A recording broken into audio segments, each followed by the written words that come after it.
Já alguma vez se sentiu perdido, como se a sua vida não tivesse um propósito claro? Imaginou como seria encontrar um sentido mesmo nas situações mais sombrias e desesperadoras? Hoje, vamos mergulhar na história de um homem que não só fez isso, como transformou a sua experiência numa das mais influentes escolas de psicoterapia do século XX. Esta é a incrível história de Viktor Frankl, o psiquiatra que sobreviveu ao Holocausto e nos ensinou a encontrar sentido em qualquer circunstância. Viktor Emil Frankl nasceu em Viena, na Áustria, em 1905. Desde muito jovem, ele era fascinado pela mente humana. Aos 16 anos, já trocava correspondência com Sigmund Freud, o pai da psicanálise. A sua paixão era tão grande que, ainda no secundário, escreveu um ensaio sobre a psicologia do pensamento filosófico, que foi publicado numa revista conceituada. Viena, naquela época, era o epicentro da psicoterapia, com gigantes como Freud e Alfred Adler a desenvolverem as suas teorias. O jovem Frankl bebeu diretamente dessas fontes, mas cedo começou a trilhar o seu próprio caminho. Ele sentia que faltava algo nas teorias existentes. Freud focava-se na vontade de prazer e Adler na vontade de poder. Para Frankl, a força motriz mais profunda do ser humano era outra, a vontade de sentido, a busca por um propósito, por um significado para a nossa existência. Esta ideia tornou-se a semente da sua futura teoria, a logoterapia. Ele acreditava que, quando esta vontade de sentido é frustrada, entramos num estado que ele chamou de vazio existencial, uma fonte de muito sofrimento moderno.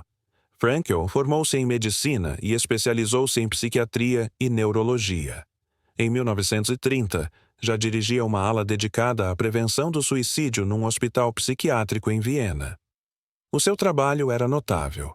Ele e a sua equipa conseguiram que, durante anos, não houvesse um único suicídio entre os seus pacientes. Ele estava no auge da sua carreira, a desenvolver as suas ideias e a ajudar inúmeras pessoas. Mas o mundo à sua volta estava prestes a mergulhar na escuridão.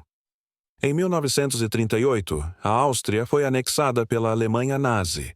Sendo judeu, a vida de Frankl mudou drasticamente. Ele foi proibido de tratar pacientes arianos e viu as suas oportunidades a desaparecerem. Em 1941, conseguiu um visto para emigrar para os Estados Unidos, uma oportunidade de ouro para escapar ao horror que se avizinhava. Mas ele enfrentou um dilema moral devastador. Os seus pais, idosos e doentes, não podiam ir com ele. Deveria ele salvar-se e deixá-los para trás? Num momento de profunda angústia, ele encontrou em casa um pedaço de mármore que o seu pai tinha guardado. Era parte dos escombros da sinagoga de Viena, destruída pelos nazis. Nele estava gravada uma parte do quarto mandamento: honra teu pai e tua mãe. Para Frankl, este foi um sinal. A sua decisão estava tomada. Ele rasgou o visto e decidiu ficar em Viena para cuidar dos seus pais. Ele escolheu o seu dever em vez da sua liberdade. Esta decisão, embora trágica, moldaria todo o seu futuro. Em 1942, o inevitável aconteceu. Viktor Frankl, a sua esposa Tilly, os seus pais e o seu irmão foram deportados para campos de concentração. Nos 3 anos seguintes, Frankl passou por 4 campos diferentes, incluindo o infame Auschwitz. Ele perdeu toda a sua família. O seu pai morreu de exaustão, a sua mãe e o seu irmão foram mortos nas câmaras de gás e a sua esposa Tilly morreu pouco depois da libertação, num outro campo. Ele perdeu tudo. Perdeu a sua família, a sua carreira, a sua liberdade e até o manuscrito do seu primeiro livro, que trazia escondido no forro do casaco. Num ambiente concebido para desumanizar e destruir o espírito, Frankl fez uma descoberta fundamental. Ele observou que, entre os prisioneiros, aqueles que tinham mais hipóteses de sobreviver não eram necessariamente os mais fortes fisicamente, mas sim aqueles que tinham um propósito, algo pelo qual viver. Podia ser a esperança de reencontrar um ente querido, de terminar uma obra inacabada, ou simplesmente a fé num futuro melhor. Eles tinham uma vontade de sentido. Mesmo na miséria absoluta, Frankl encontrou o seu propósito: observar e compreender a psicologia de um prisioneiro de um campo de concentração, para mais tarde poder partilhar esse conhecimento com o mundo. Ele agarrou-se à imagem da sua esposa, tendo conversas imaginárias com ela. Reconstruiu mentalmente o seu manuscrito perdido. Ele encontrou sentido no seu próprio sofrimento, transformando a sua tragédia pessoal numa missão. Frankl percebeu que, mesmo quando tudo nos é tirado, resta-nos uma última liberdade humana: a capacidade de escolher a nossa atitude perante qualquer circunstância. Ninguém podia tirar-lhe isso. Ele podia escolher desesperar e desistir, ou podia escolher encontrar dignidade e sentido no meio do horror. Esta epifania tornou-se o pilar da sua filosofia.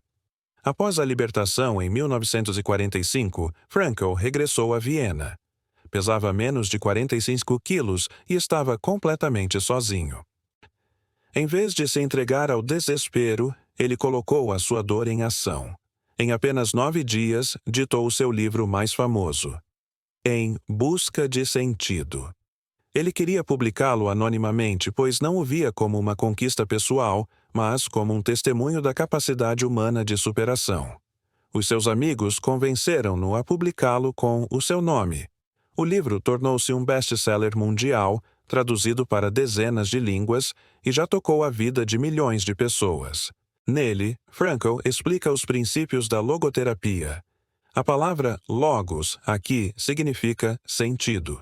A logoterapia baseia-se em 3 pilares. Primeiro, a vida tem sentido em todas as circunstâncias, mesmo nas mais miseráveis. Segundo, a nossa principal motivação na vida é a nossa vontade de encontrar esse sentido. E terceiro, temos a liberdade de encontrar o nosso sentido. Mas como é que encontramos esse sentido? Frankl diz que podemos descobri-lo de 3 formas. Primeiro, através da criação de um trabalho ou da prática de um ato. Pode ser o nosso trabalho, a nossa arte, um projeto pessoal. Segundo, através da experiência de algo ou do encontro com alguém. Pode ser o amor por uma pessoa, a apreciação da natureza ou da beleza.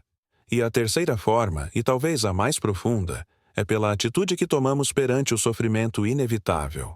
Quando não podemos mudar uma situação, somos desafiados a mudar a nós próprios. Viktor Frankl reconstruiu a sua vida. Voltou a casar-se, teve uma filha e tornou-se um professor e palestrante de renome internacional.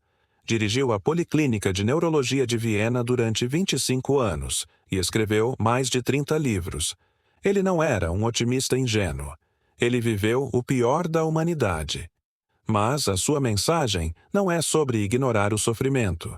É sobre encontrar a força para o transcender, descobrindo um propósito que nos puxe para a frente.